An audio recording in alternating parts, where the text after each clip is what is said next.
Sabi ng makapangyarihang Diyos, Nang si Jesus ay naparito sa mundo ng tao, dinala niya ang kapanahunan ng biyaya at tinapos ang kapanahunan ng kautusan. Sa panahon ng mga huling araw, ang Diyos ay muling naging katawang tao. At nang siya'y naging katawang tao sa panahong ito, tinapos niya ang kapanahunan ng biyaya at dinala ang kapanahunan ng kaharian. Ang lahat ng mga tumatanggap sa ikalawang pagkakatawang tao ng Diyos ay madadala tungo sa kapanahunan ng kaharian at personal na makakatanggap ng paggabay ng Diyos. Bagaman maraming ginawa si Jesus kapiling ang tao, kinumpleto lamang niya ang pagtutubos sa buong sangkatauhan at naging pinakahandog para sa kasalanan ng tao at hindi inalis sa tao ang lahat ng kanyang masamang disposisyon. Ang ganap na pagliligtas sa tao mula sa impluwensya ni Satanas ay hindi lamang nangailangan kay Jesus na akuin ang mga kasalanan ng tao bilang handog para sa kasalanan, kundi nangailangan din sa Diyos na gumawa ng mas malaking gawain upang ganap na tanggalin sa tao ang kanyang disposisyon na napasama ni Satanas. At sa gayon, matapos mapatawad ang tao sa kanyang mga kasalanan, ang Diyos ay nakabalik sa katawang tao upang pangunahan ng tao tungo sa bagong kapanahunan at sinimulan ang gawain ng pagkastigo at paghatol. At ang gawaing ito ay nagdala sa tao sa isang mas mataas na kinasasaklawan. Ang lahat na nagpapasailalim sa kanyang dominyon ay magtatamasa ng mas mataas na katotohanan at makakatanggap ng mas malaking mga pagpapala. Sila'y tunay na namumuhay sa liwanag at makakamtan ang katotohanan, ang daan, at ang buhay. Amen. Napakalinaw ng salita ng Diyos. Ginawa ng Panginoong Jesus ang pagtubos na pagpapatawad lang sa kasalanan. Di niya tinanggal ang makasalanan nating kalikasan. Kailangan pa rin siyang bumalik para gawin ang paghatol at pagdadalisay. Para bigyan tayo ng mas maraming katotohanan. Para maitakwil natin ang bigkis ng kasalanan. Tapos di na tayo lalaban sa Diyos at magiging mga tao tayong may takot sa Diyos. Doon lang tayo magiging akmang pumasok sa kaharian niya. Tama. Di ko maunawaan ang gawain ng Diyos noon. Akala ko pinatawad na tayo ng Panginoon kaya makakapasok na tayo sa langit.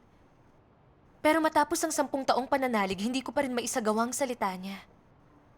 Banal ang Diyos at walang sino mang hindi banal na makakakita sa Diyos. Kaya ang gaya kong nabubuhay sa kasalanan, madadala ba sa kaharian ng Diyos sa pagdating ng Panginoon? Talagang nalito ako. Hindi ko yun magawang intindihin. Matapos basahin ang salita ng makapangyarihang Diyos, saka ko lang naunawaan. Kulang ako sa karanasan sa pinakamahalagang hakbang ng gawain ng Diyos. Ang gawain ng paghatol sa mga huling araw na nagsisimula sa bahay ng Diyos. Sa pananalig natin, kailangan tayong hatulan ng Diyos sa mga huling araw. Para malinis ang disposisyon natin, yun lang ang paraan para maligtas tayo. Totoo yan. Gusto kong ibahagi ang karanasan ko rito. Sige. Lumaki akong nagsisimba kasamang magulang ko. Mahilig akong makinig sa pagbabahagi ng mga kapatid. Nung mag-asawa ako, inuna pa rin namin ang asawa kong gawain ng iglesia. Aktibo kami sa mga serbisyo ng iglesia, maliit at malaki. Pero sa katagalan, natanto kong yung mga sermon ng pastor namin, walang sustansya. Lagi siyang nanghihikayat na maghandog. Mas interesado pa siya sa pera kaysa sa buhay namin. Yung mga pastor at elder nagtatalo tungkol sa posisyon nila. Iniintriga ang isa't isa. Kumonti yung mga dumalo sa mga paglilingkod. At kung dumaluman sila ron, nagkukwentuhan lang sila. At nakakatulog pa pagdating ng sermon. Hindi ko na rin maramdaman ang gabay ng Panginoon. At nakakapagod ang paglilingkod sa iglesia. Nagkakasala ako at di ko maisagawang salita ng Panginoon. At kapag umuwi ang asawa ko galing sa trabaho at mag-online games na lang siya at wala nang ibang gagawin, di ko mapigil ang sarili ko na pagsalitaan siya. Pinapagawa siya ng kung ano-ano na may pautos na tono. Di siya nakikinig, kaya lalo lang akong naiinis. Hindi ko rin matagalan pag nakikita ko siyang mabagal na gumagawa. At pinupuna ko siya dahil sa kawalan niya ng kasanayan. Lagi niya rin akong pinupuna, sabi niya, wala kang pinagbago sa mga taon mo bilang mananampalataya. Nakonsensya ako at naisip ko ang salita ng Panginoong Hesus. Ba't mo tinitingnan ng puwing sa mata ng iyong kapatid, ngunit di pansin ang tahilan sa sariling mata? O paano mo sasabihin sa iyong kapatid, aalisin kong puwing sa mata mo at may tahilan sa sarili mong mata? Tinuro ng Panginoon na huwag nating tingnan ang pagkukulang ng iba. Masuriin natin ang pagkukulang natin. Pero pag nagsasalita o gumagawang asawa ko nang di ko gusto, di ko yun matiis. Lagi akong nagagalit at nakikipag-away sa kanya. Sumasama na ang relasyon namin na talagang nahihirapan na ako. Ang sabi ng Diyos, kayo'y maging mga banal, sapagkat ako ay banal. Banal ang Diyos at sino mang hindi banal, hindi makikita ang Panginoon. Pero di ko mapanatili ang turo niya o maisagawa ang salita niya. Lagi akong nagkakasala, di ko matakasan ng kasalanan. Paano makakapasok ang gaya ko sa kaharian ng langit? Di ako mapakali sa pag-iisip tungkol sa bagay na yun. Minsan matapos ang isang service, nagtanong ako sa pastor tungkol sa problema ko. Sabi niya, huwag kang mag-alala. Kahit madalas tayong magkasala, napatawad na ng Panginoong Hesus ang kasalanan natin. Basta patuloy tayong nagdarasal at nangungumpisal sa Panginoon, pagdating niya, dadalhin niya tayo sa kaharian ng langit. Hindi nalutas nang sinabi niya ang pagkalito ko. Sinasabi sa Biblia, sundin yung kapayapaan sa tao at ang kabanalan na kung wala ito'y, sino may di makakakita sa Panginoon. Kung sadya tayong nagkakasala matapos makilalang katotohanan, wala nang haing natitira pa para sa kasalanan. Malinaw na nasusulat. Kung sadya tayong nagkakasala, wala nang magiging sakripisyo para sa kasalanan. Kaya madadala ba sa langit ang mga taong laging nagkakasala? Di ko alam kung paano titigil sa pagkakasala. Kaya pinagsikapan kong pagpaparaya na tinuro ng Panginoon. Pero di ko yun maisagawa. Dahil doon, lumapit uli ako sa pastor. Napailing na lang siya at sinabi niyang, wala akong solusyon sa problema ng pagkakasala at pangungumpisal. Maski si Pablo sinabing, pagkat ang pagnanasa'y nasa akin, datapwat walang paggawa ng mabuti. Pagkat ang mabuting ibig ko'y hindi ko ginagawa, ngunit ang masamang di ko ibig, ginagawa ko. Di natin mapipigil na magkasala, kaya mas magsisi at mangumpisal lang tayo sa Panginoon. At mas ipagdarasal din kita. Nung marinig ko yun sa pastor, pinanghinaan ako ng loob. Dahil sa sakit, nagdasal ako sa Panginoon. Panginoon, ayokong magkasala. Pero di ko talaga mapigil ang sarili ko. Masakit ang mabuhay sa kasalanan. Pero di ko alam kung paano tatakasan to. Takot akong iwan mo ako pag nagpatuloy to. Panginoon, iligtas mo po ako. Kung saan nagtatapos ang tao, nagsisimula ang Diyos. Isang araw noong May 2018, nakilala ko online si Sister Susan. Nagbahaginan kami tungkol sa Biblia. Iba ang kabatiran niya sa Biblia at nakakaliwanag ang pagbabahagi niya.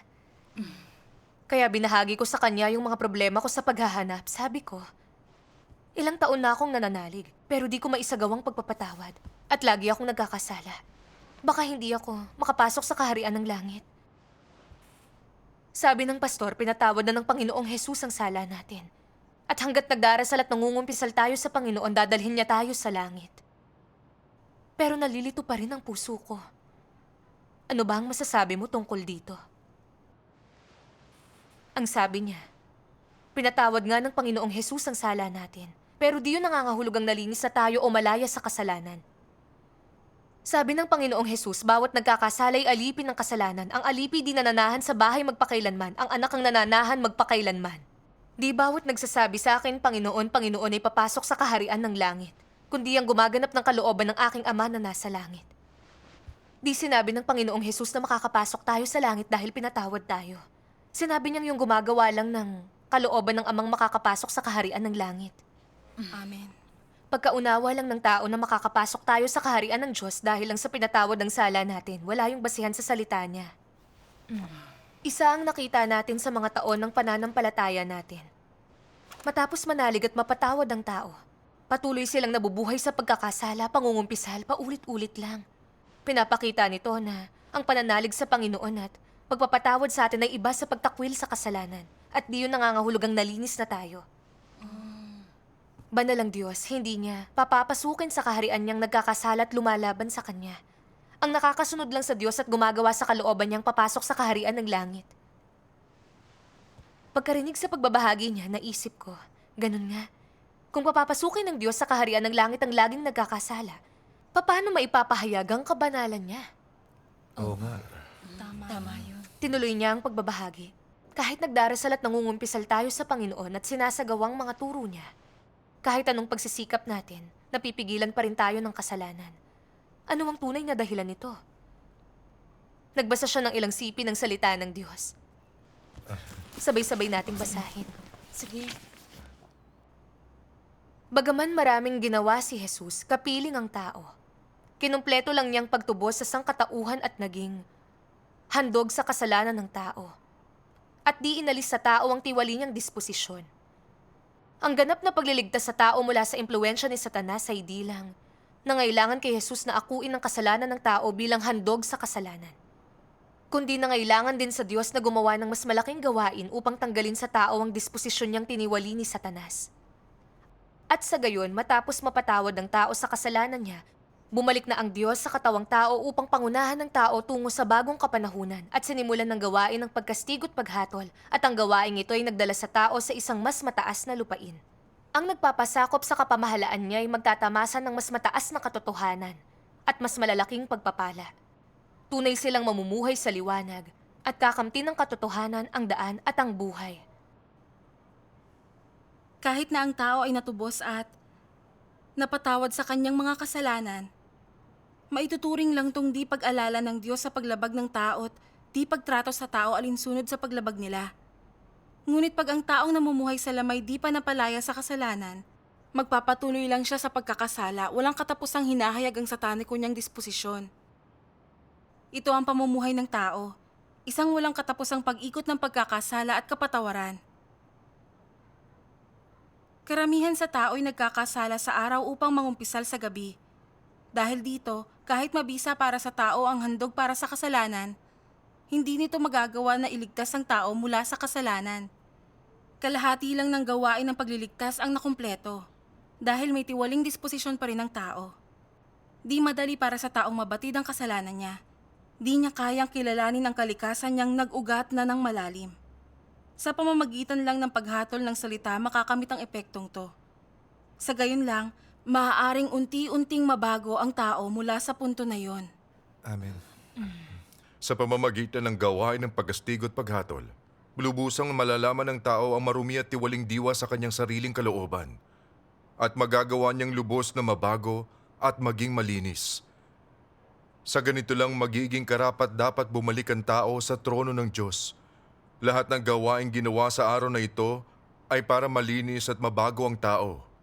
Sa pamamagitan ng paghatol at pagkastigo ng salita at pagpipino, malilinis ng tao ang katiwalian niya at madadalisay. Sa halip na ituring ang yugtong to ng gawain bilang pagliligtas, mas akmang sabihing ito'y gawain ng pagdadalisay. Amen. Amen. Nagpatuloy si Sister Susan matapos basahin yon. Kahit natanggap natin ang pagtubos ng Panginoong Hesus at napatawad na ang sala natin, di pa nare-resolba ang mga satanikong kalikasan natin. Kaya di natin mapigil na magkasala at labanan ng Diyos at di maisagawang salita ng Panginoon. Sa kapanahunan ng biyaya, pagtubos lang ang ginawa ng Panginoong Hesus para tubusin tayo sa kasalanan, para makatakas sa parusa at paggapos ng batas, maging akmang humarap sa Diyos at tamasahin ang biyaya at galak na binibigay niya sa atin. Kahit Kahit pinatawad ng Panginoong Hesus ang sala natin, hindi pa nalulutas ang mga satanikong disposisyon at kalikasan natin. Mayabang pa rin tayo, paimportante, buktot, makasarili at kasuklam-suklam. Mataas ang tingin natin sa sarili at gusto nating tayong masunod at sumunod lang ang iba sa gusto natin. Pag may gumawa ng di natin gusto, pinapagalitan natin sila. Palagi rin tayong nagsisinungaling. At ang dasal natin sa Diyos, mga salitang walang laman. Sinasabi nating sumusunod tayo sa Diyos, pero para sa sarili natin ang ginagawa natin. Ginugugol natin ang sarili para makapasok sa kaharian ng Diyos. Masaya tayo pag binibiyayaan, pero nagrereklamo pag nahaharap sa pagsubok. Pinagtataksilan pa natin ng Diyos. Mas malala pa sa kasalanan ng mga satanikong disposisyong ito. Pag di yun nalutas, kakalabanin natin ng Diyos anumang oras. Kauri tayo ni Satanas. Paano tayo magiging nararapat sa kaharian ng Diyos? Totoo yan. Kaya nangako ang Panginoong Hesus na babalik siya. Ang makapangyarihang Diyos ang nagbalik na Panginoong Hesus. Pinahayag niya ang katotohanan para iligtas ang sangkatauhan. Ginagawa niyang paghatol simula sa bahay ng Diyos. Ito'y para lutasin ang satanikong disposisyon ng tiwaling sangkatauhan. Para pawiin ang problema ng laging pagkakasala at paglaban sa Diyos. At para lubusan tayong madalisay at madala sa kaharian ng langit. Amen. Amen. Tinutupad ng gawain salita ng makapangyarihang Diyos ang propesiyang ito ng Panginoong Hesus. Marami pa akong bagay na sasabihin sa inyo, ngunit ngayon hindi niyo matitiis. Gayunman, kung dumating ang espiritu ng katotohanan, aakayin niya kayo sa katotohanan. Di ako naparito para hatulan ng sanglibutan, kundi para iligtas ang sanglibutan. Ang nagtatakwil sa akin at di tumatanggap sa salita ko'y hahatulan ng isa. Ang salitang sinabi ko'y hahatol sa kanya sa huling araw. Amen. At sinasabi ng unang Pedro, pagkat dumating na ang panahon ng simula ng paghuhukom sa bahay ng Diyos. Sa pagtanggap sa paghatol ng salita ng makapangyarihang Diyos, matatamo ang katotohanan. Malilinis ang satanikong disposisyon natin at papasok tayo sa kaharian ng Diyos. Tama. Nakita kong puno ng liwanag ang pagbabahagi ni Sister Susan at naayon yun sa Biblia. Lubos akong nakumbinsi. Gawain lang ng pagtubos ang ginawa ng Panginoong Hesus sa kapanahunan ng biyaya. Pero di yun paglutas sa makasalanang kalikasan ng tao. Kapatawaran lang ang mabibigay ng pananalig sa Panginoon. Kailangan nating sumailalim sa paghatol ng Diyos para lutasin ang pagkamakasalanan natin, takasan ng kasalan at malinis. Namulat ang mata ko. Mayugto ng gawain ng Diyos na di ko pa nararanasan. Mismo.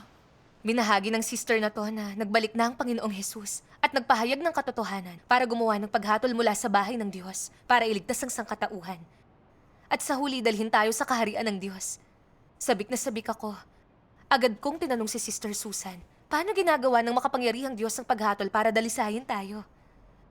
Nagbasa siya ng salita ng makapangyarihang Diyos. Babasahin natin yun ngayon. Sige. Ang gawain ng pagiging tao ng Diyos ngayon ay para ipahayag ang disposisyon niya sa pamamagitan ng pagkastigo at paghatol. Sa pundasyong to, naghahatid siya ng iba pang katotohanan sa tao at iba pang paraan ng pagsasagawa. Sa gayoy nakakamit ang layunin niyang lupigin ng tao at iligtas sa tiwali niyang disposisyon. Ito ang nasa likod ng gawain ng Diyos sa kapanahunan ng kaharian. Sa mga huling araw, gumagamit si Kristo ng sari-saring katotohanan para turuan ng tao. Ibunyag ang diwa ng tao at suriin ang kanyang mga salita at gawa. Ang mga salitang ito ay binubuo ng iba't ibang katotohanan. Gaya ng tungkulin ng tao, paano dapat sundin ng tao ang Diyos, paano dapat maging tapat ang tao sa Diyos, paano dapat mabuhay ng normal ang tao, gayon din ang karunungan at disposisyon ng Diyos, at iba pa. Ang mga salitang ito ay nakatuon lahat sa diwa ng tao at sa kanyang tiwaling disposisyon. Partikular na, ang mga salitang naglalantad kung paano tinatanggihan ng tao ang Diyos ay sinasabi patungkol sa kung paano kinakatawan ng tao si Satanas at isang puwersa ng kaaway laban sa Diyos. Sa gawain niya ng paghatol, di lang nililinaw ng Diyos ang kalikasan ng tao sa ilang salita lang. Inilalantad, pinakikitunguhat, tinatabas ng pangmatagalan. Ang ganitong paraan ng paglalantad, pakikitungot, pagtatabas, ay di maaaring mahalinhan ng mga ordinaryong salita, kundi ng katotohanang hindi man lang tinataglay ng tao. Ang ganitong klaseng paraan lang ang tinuturing na paghatol. Sa ganitong uri ng paghatol lang masusupil ang tao at makukumbinsing magpasakop sa Diyos. At bukod pa riyan ay makamtan ang tunay na pagkakilala sa Diyos. Ang dinudulot ng paghatol ay ang pagkaunawa ng tao sa mukha ng Diyos. at sa katotohanan tungkol sa sarili niyang pagkasuwail. Tinutulutan ng gawain ng paghatol ang tao na magtamo ng pagkaunawa sa kalooban ng Diyos, sa layunin ng gawain ng Diyos, at sa mga hiwaga na hindi niya magawang maunawaan. Tinutulutan din ito ang taong makilala at malaman ng tiwali niyang diwat mga ugat ng katiwalian niya. Gayon din para matuklasan ang kapangitan ng tao. Ang mga epektong ito ay bunga lahat ng gawain ng paghatol. Dahil ang diwa ng gawaing ito ay ang gawain ng pagbubukas ng katotohanan, ng daan at ng buhay ng Diyos sa lahat ng may pananampalataya sa Kanya. Ang gawaing ito ay ang gawain ng paghatol na ginagawa ng Diyos. Amen. Amen. Tinuloy ni Sister Susan ang pagbabahagi niya. Pinapahayag ng makapangyarihang Diyos ang katotohanan para humatol. Pinahayag niyang katotohanan para iligtas ang sangkatauhan. At nilantad ang hiwaga ng gawain ng pamamahala. Nilantad niya ang diwa ng pagkatiwali ni Satanas sa tao at binunyag ang kalikasan natin na paglaban sa Diyos. Sinabi sa atin kung anong mga laso ng nasa kalikasan natin, kung anong tiwaling kalagayan ang dinudulot ng mga satanikong lasong ito, at kung paano lulutasin ang mga ito. Nililinaw din ng salita ng Diyos ang bawat aspeto ng katotohanan, kung anong tunay na pag-ibig sa Diyos at paano maging tapat na tao. Pinapakita nito ang paraan para iwaksi ang tiwali nating disposisyon. Hinahayag din ito sa tao ang banal, matuwid, di naaagrabyadong disposisyon ng Diyos. Sa pagdanas ng pagkastigo at paghatol ng salita ng Diyos, mauunawaan natin ang katotohanan at ang diwa at katotohanan ng pagtitiwali sa atin ni Satanas. Kamumuhian natin kung gaano niya tayo tiniwali. Magpapatira pa sa harap ng Diyos at magtutuon sa pagsasagawa ng katotohanan. Malilinis at mababago ang mga tiwali nating disposisyon at magkakamit tayo ng kaunting paggalang sa Diyos. Mababawasan na ang pagkakasala natin. Totoo. Binahagi rin ni Sister Susan ng personal niyang karanasan. Sabi niya, lagi niyang iniisip na mas magaling siya sa iba. Na sarili lang ang iniisip niya. At pinipilit niya sa iba ang pananaw niya. Iniitsipweran niyang di umaayon sa kanya. Masakit at nakakasakal yun para sa lahat. Sa paghatol at pahayag ng salita ng Diyos, natanto niyang nabubuhay siya sa lohik at batas ni Satanas na ako lang ang pinakamataas at sa akin umiikot ang mundo. Napakayabang niya't ayaw niyang yumuko kanino man. Lagi niyang gustong sundin ang ibang ideya niya na parang katotohanan yun. Wala siyang anumang paggalang sa Diyos at hindi makatwiran. Namuhiro ng Diyos at nasuklam ang mga tao. Gusto niya lagi siyang pakinggan ng iba at isa yung satanikong disposisyon. Palalo't mayabang si Satanas, gusto niya kapantay niya ang Diyos. Gusto niyang kontrolin ang tao at pakinggan at igalang siya ng mga yun, kaya sinumpa siya ng Diyos. Natakot si Sister Susan nang matanto niya ang kalikasan ng problema. Tapos nagtuon siya sa pagsasagawa ng katotohanan. Naging mas mababang loob na ang pakikisalamuha niya. Di niya na sila hinahamak o pinipuwersa gaya ng dati. Salamat sa Diyos. Nagagawa niya ng tanggapin kapag tama ang ibang tao. At mas kasundo niya na ngayon ng iba. Salamat sa Diyos. Naliwanagan ng puso ko nang marinig ko ang pagbabahagi niya sa salita ng makapangyarihang Diyos. Nalaman kong bumibigkas ng salita ang Diyos para hatulan ng tiwali nating disposisyon. Praktikal ang ganitong pagliligtas niya sa atin. Amen. Salamat sa Diyos. Ilang taon na akong nananalig pero di ko matakasan ng kasalanan. Nabubuhay ako sa sakit. Pero nahanap ko ng landas sa wakas. Amen. Salamat sa Diyos. Simula noon, nagbasa ako ng salita ng makapangyarihang Diyos at nakinig ng mga himno mula sa app ng Ang Iglesia ng Makapangyarihang Diyos. Dumalo rin ako sa pagtitipon para magbahagi ng salita ng Diyos. Ramdam ko ang gabay ng banal na espiritu. Naunawaan ko ang maraming katotohanan di ko nalaman sa mga taon ng pananampalataya ko. Alam ko sa puso ko ang makapangyarihang Diyos ang nagbalik na Panginoong Jesus. Salamat sa Diyos. Amen. Mas nagbasa pa ako ng salita ng makapangyarihang Diyos at nagtamo ng kaunting pag-unawa sa mayabang kong disposisyon. Lagi kong pinagagalitan ng iba at satanikong disposisyon yun na kinamumuhian ng Diyos. Nagdasal ako sa Diyos para magsisi. Ayoko nang kumilos ayon sa satanikong disposisyon ko at magtuon sa problema ng ibang mga tao. Oo nga. Oo nga. Pag nakikita kong naglalaro ang asawa ko o gumagawa ng di ko gusto, nagdarasal ako sa Diyos para magawa kong kausapin siya ng kalmado. Isang araw, biglang sinabi ng asawa ko, "Oh, nagbago ka na. Mula nang maniwala ka sa makapangyarihang Diyos, naging iba ka na. Hindi ka na nagagalit sa akin kagaya ng dati. At dinadaanan natin sa usap ang problema."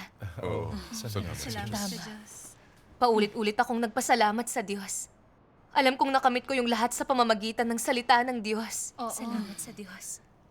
Ang talagang ikinagulat ko, nang makita ng asawa ko ang pagbabago ko, nagbasa na rin siya ng salita ng makapangyarihang Diyos. Salamat sa Diyos. Natanto ng asawa ko gamit ang salita ng Diyos na ang online games ay isa sa paraan ni Satanas para akitin, kontrolin at gawing tiwali ang tao. Naunawaan niya ang diwa at panganib ng paglalaro ng online games. Kaya ngayon, hindi na siya noon naaakit gaya ng dati. At saka hindi na rin kami nagtatalo ngayon. Sabay kaming nagbabasa ng salita ng Diyos at nagbabahagi. Pag may problema kami, hinahanap namin ang katotohanan sa salita ng Diyos para marisolba yun. Ramdam ko ang gawain ng paghatol ng makapangyarihang Diyos ang kailangan ko. At mahalaga yun para malinis at lubos kaming maligtas. Oo. Nahanap ko na ang landas para makapasok sa kaharian ng langit. Salamat sa makapangyarihang Diyos. Salamat sa Diyos. Oo, maganda.